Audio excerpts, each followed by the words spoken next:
Canine distemper, also known as the dog flu, is a highly contagious viral disease that affects dogs.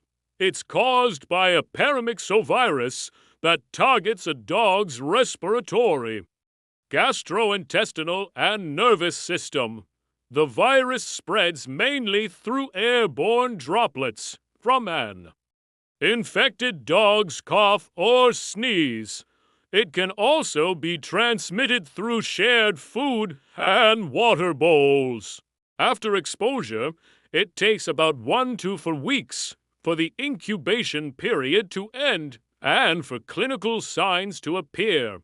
Early on, it can resemble a common cold with symptoms like nasal discharge, coughing, fever, and loss of appetite.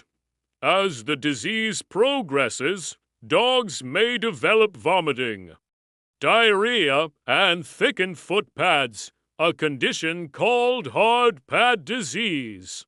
Neurological signs such as muscle twitching, seizures, and paralysis can occur weeks after the initial recovery.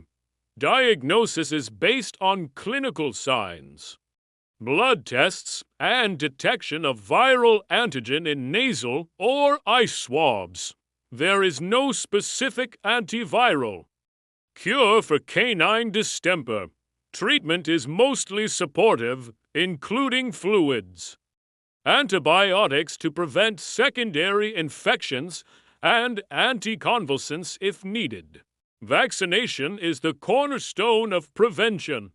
Puppies receive a series of core vaccines starting at 6 to 8 weeks of age, followed by boosters through their first year, then every 1 to 3 years after that.